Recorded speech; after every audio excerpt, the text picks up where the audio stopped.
지금까지 살아오면서 잊지 못할 놀라운 경험을 한 적이 있습니까? 그 경험은 아마 오랜 시간이 지나도 여러분의 생각과 마음을 지배할 것입니다. 오늘 이 놀라운 경험을 한 사람들의 이야기가 등장하죠. 그 중에 한 사람은 수십 년이 지난 후에도 여전히 그 내리에 생생하게 자리 잡고 있습니다. 그가 이런 고백을 합니다. 베드로후서 1장 17절에 지극히 큰 영광 중에서 이러한 소리가 그에게 나기를 이는 내 사랑하는 아들이요 내 기뻐하는 자라. 이 빽빽한 이 구름에 덮인 그 사이에 천둥 같은 하늘의 음성을 듣게 되죠. 그 놀라운 경험을 한 그는 일평생 그 사건의 주인공이신 그리스도만을 증거하는 삶을 살게 됩니다. 성도의 삶이 이러합니다. 하나님과의 그 인격적인 그 놀라운 그 현장의 그 사건이 우리의 삶에, 우리의 내리에 남아서 그 구원의 은혜를 일평생도록 전하는 삶이 우리에게 주어진 것입니다. 오늘 말씀을 통하여서 오직 그리스도만이 우리의 삶의 유일한 증거의 대상이 됨을 고백하며 함께 은혜를 나누겠습니다. 오늘 말씀은 예수님께서 제자들과 산에 올라 기도하실 때에 그 용모가 변화된 사건을 다루고 있지요. 얼마 전 예수님과 제자들이 이런 대화를 나눴습니다. 전도 여행 중에 가이사랴 빌립보 지방에 이를 때에 예수님께 물으시죠. 사람들은 나에 대해서 뭐라고 얘기하느냐? 제자들은 사람들에게 들은 이야기를 합니다. 여러 선지자 중에 한 사람이라 말하죠. 이때 베드로는 놀라운 고백을 하게 됩니다. 주는 그리스도시요 살아계신 하나님의 아들이십니다. 이 놀라운 고백이 있은 후 6일이 지났습니다. 주님과 베드로, 야고보, 요한과 함께 산에 기도하러 가셨죠. 이때 주님의 모습이 영광스럽게 변화됩니다. 3절에 그 옷이 강체가 나며 세상에 빨래하는 자가 그렇게 희귀할 수가 없을 만큼 매우 휘어졌더라. 예수님께서 그 빛난 그 강체의 얼굴, 그 얼굴이 강체가 남에도 구분할 수 있을 정도의 그 뚜렷하고 그 영광스러운 그 모습을 보게 된 것입니다.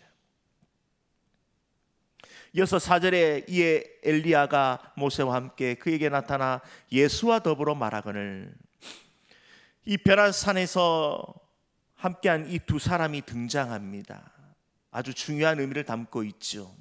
구약의 율법과 그리고 선지자를 대표하는 인물입니다. 물론 구약에 아주 위대한 인물들이 많이 있습니다.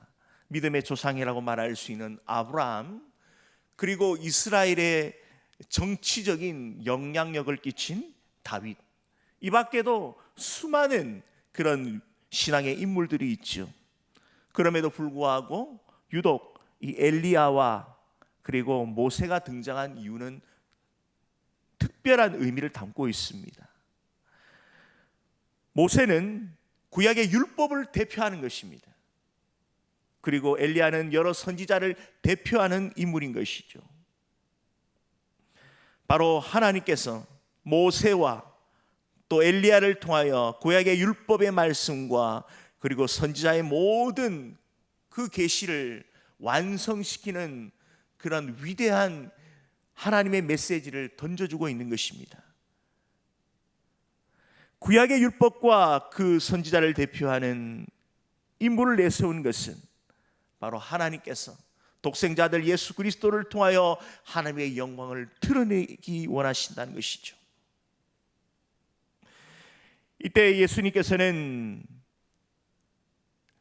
십자가에 못 박히시고 고난당하실 그 하나님의 영광을 드러내기 위한 그 십자가의 죽음을 알리는 그러한 전주곡과 같은 것입니다.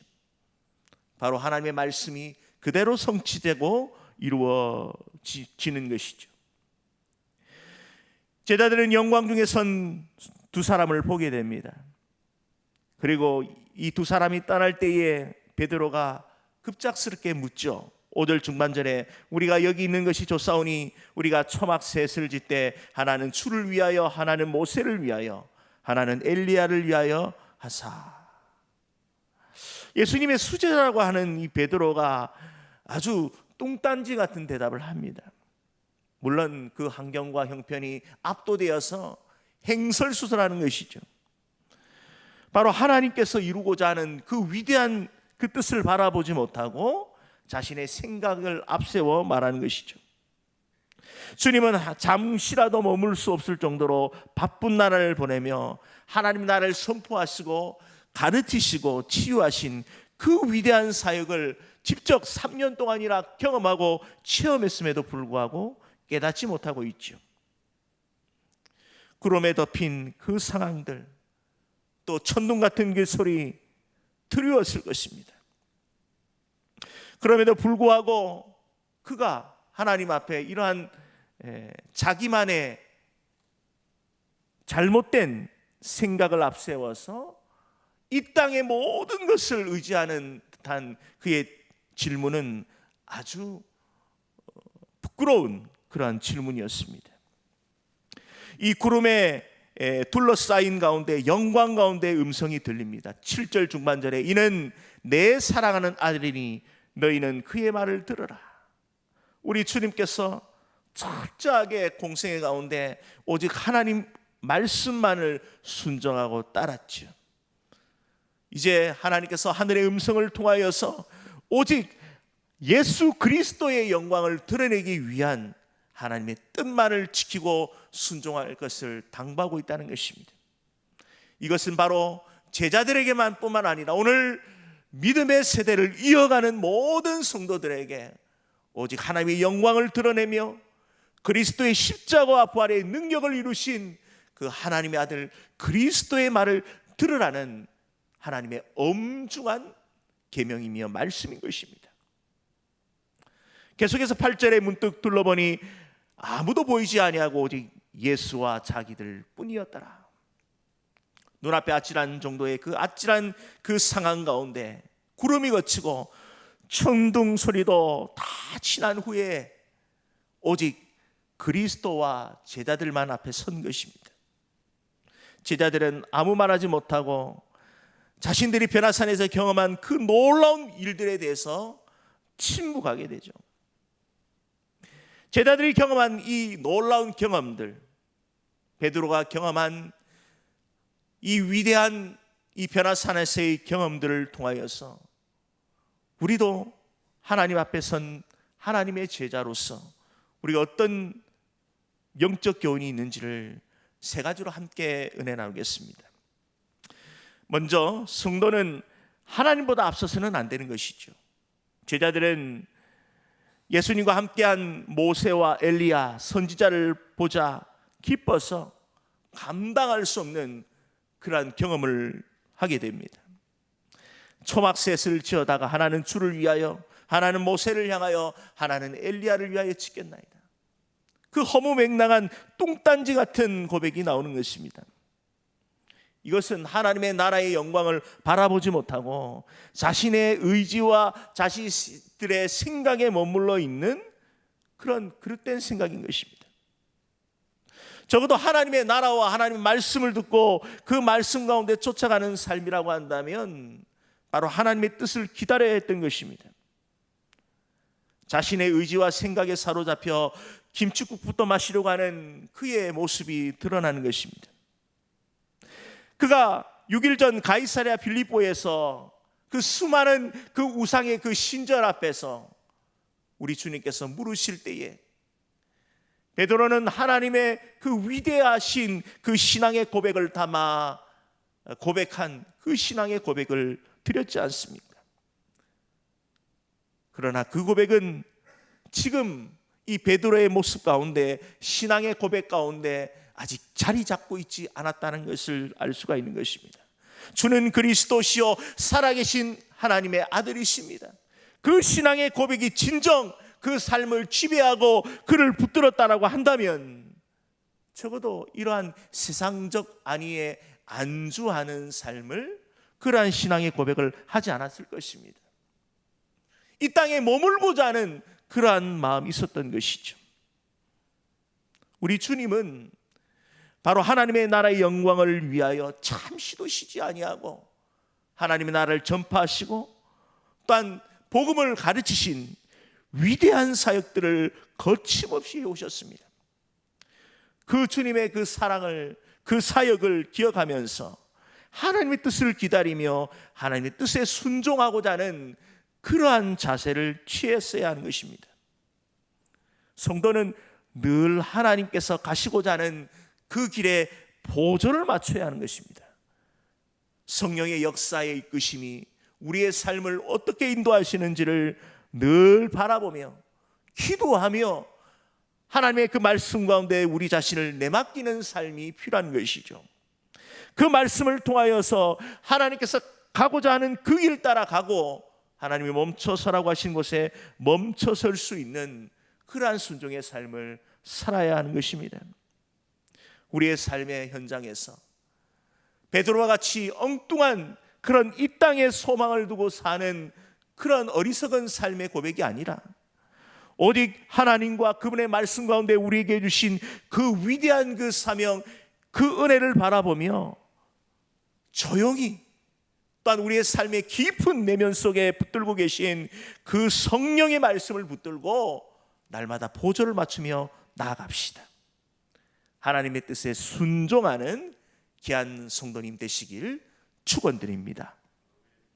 다음으로 성도는 늘 하나님의 영광에 압도되는 삶을 살아야 한다는 것이죠. 우리의 삶이 매사에 유쾌하지 못할 때가 많습니다. 고통과 수고와 우리의 어깨를 짓누르는 그런 때가 많죠.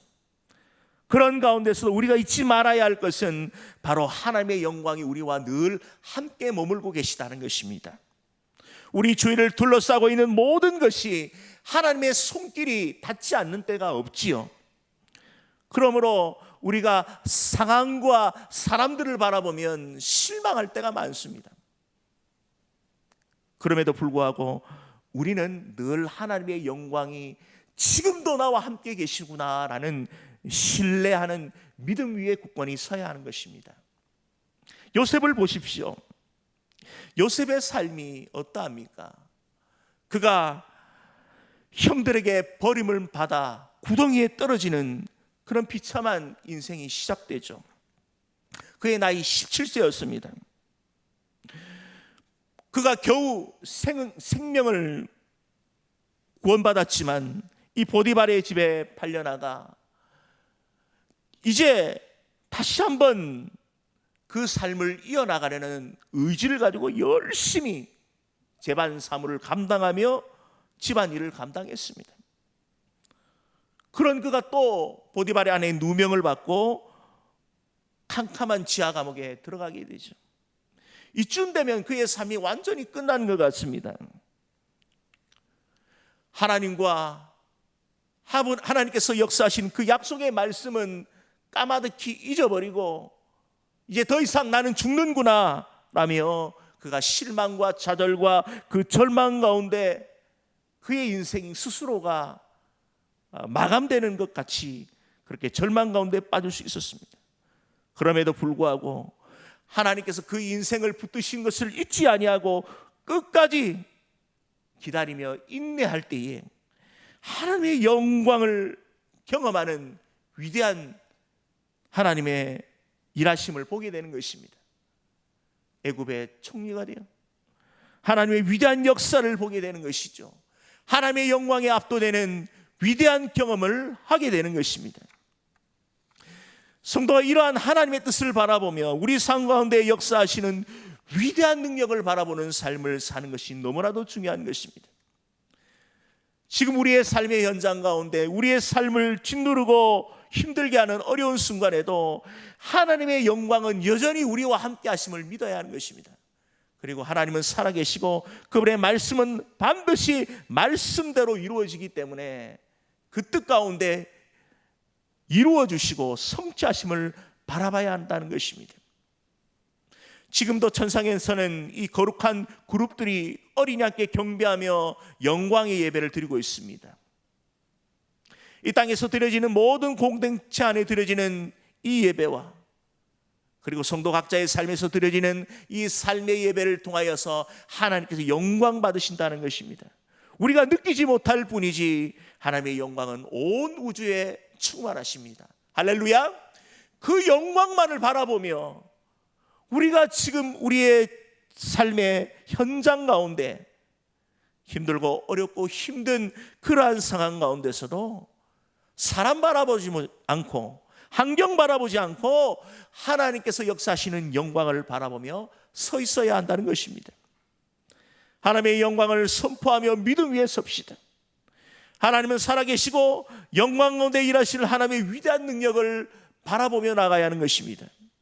십자가를 지시고 또한 부활의 능력을 이루신 그 위대한 하나님의 영광을 바라보며 지금도 역사하시는 하나님 위에 날마다 실시간으로 영광 돌릴 수 있는 삶을 살아야 하는 것이죠. 하나님의 하나님 되심을 전적으로 신뢰하며 고백하는 삶을 통하여서 우리는 하나님께서 우리를 통한 하나님의 위대한 역사를 보게 되는 것입니다. 마치 내 삶에 어렵고 힘든 그런 상황 앞에 영적 고아처럼 생각하며 매몰되어 살아갈 때가 있다는 것이죠. 참으로 안타깝습니다. 그러나 우리가 하나님 은혜 가운데 우리의 삶을 여전히 붙들고 계시는 그 하나님을 바라보며 더 주님을 의지하는 삶을 살아가야 하는 것입니다. 우리가 믿음의 눈을 뜨고 주님을 바라볼 때에 우리 주변에 하나님의 영광이 가득한 것을 보게 되는 것입니다. 오늘 제자들이 바라본 그 위대한 하나님의 그 영광 속에서 하늘의 음성을 듣는 것처럼 하나님의 영광은 여전히 우리와 함께 하십니다. 그 은혜를 고백하며 하나님의 영광에 압도되어 살아가는 귀한 성도님 되시길 소원드립니다. 세 번째로는 우리의 삶에 언제나 예수님만을 드러나게 하는 삶을 살아야 하는 것입니다. 세례 요한의 삶의 목표는 단 하나였습니다. 요한복음 3장 30절에 그는 흥하여야 하겠고 나는 쇠하여야 하리라. 그의 삶의 전체를 지배하는 삶의 한 구절의 말씀인 것이죠. 길 예비자로서 그가 낙타 톳옷을 입고 정말 석청을 먹어가며 광야의 소리를 외치며 하나님의 위대한 사역, 바로 오실 메시아 그리스도만을 증거하는 삶을 살다가 그는 하나님의 부르심을 받고 그의 인생을 마감했다는 것입니다. 제가 예전에 한 청년부에 아주 참 신앙 위에 선 귀한 청년을 만난 적이 있습니다. 디자인을 전공하고 부모님의 사업을 이어했는데 아주 열심히 또한 은사를 가지고 최선을 다함으로 아주 좋은 성과가 드러났습니다. 대구에서 시작해서 서울에 본사까지 두는 그런 사업이 번창하게 되었습니다. 그는 그 독특한 그 아이디어를 가지고 사업이 번창했고 늘 그는 하나님의 영광을 위하여 자신의 사업을 번영을 하나님께 영광 돌리는 삶을 살아야 된다는 그런 모토를 가지고 있었습니다. 모든 수입의 대부분은 복음 전하는 일에 사용했던 것이죠. 바이어들에게 복음을 전하고 그 수익을 최대한도로 줄여가며 이윤을 남기게 했습니다. 그리고 복음을 전했지요. 그리고 직원들에게 더 많은 혜택을 주며 복음 전하는 일에 앞장섰던 것입니다. 이 청년의 그 모토인 요한복음 3장 30절 말씀을 새긴 로고를 그 모자에 새기면서 쓰고 다녔습니다. 그는 흥하여야겠고 나는 쇠하여야 하리라.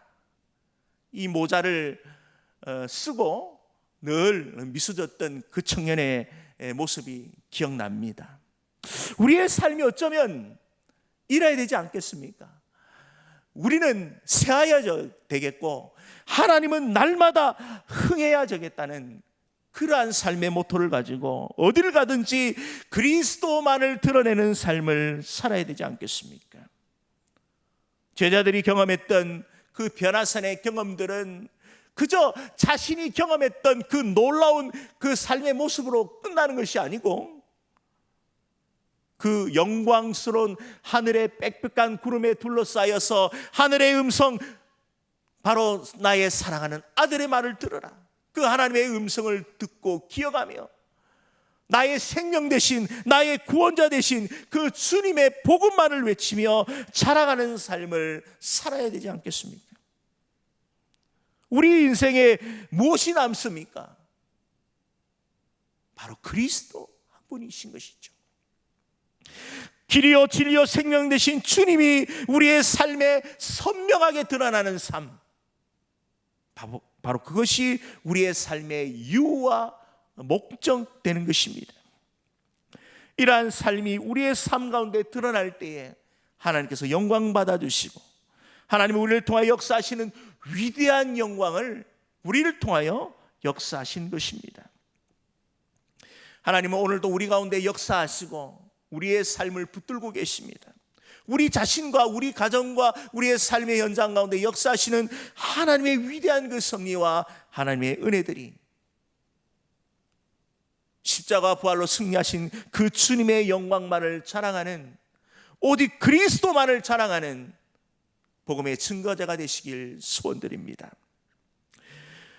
오늘 말씀을 맺겠습니다. 오늘 예수님께서 제자들과 함께 기도하면서 그 영모가 변화되었습니다. 놀라운 삶의 현장에서 제자들의 반응을 통해 우리의 신앙을 점검해 봅시다. 매사에 하나님 앞에 서는 우리의 삶은 하나님보다 앞서서는 안 되는 것입니다.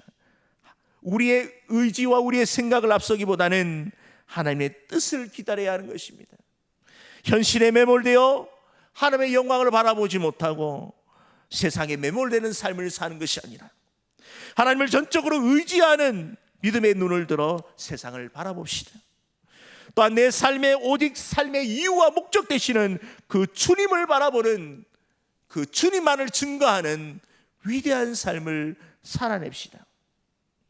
우리 삶의 근거 되시는 우리 주님, 그 영광 돌리는 위대한 삶을 사시길 축원드립니다.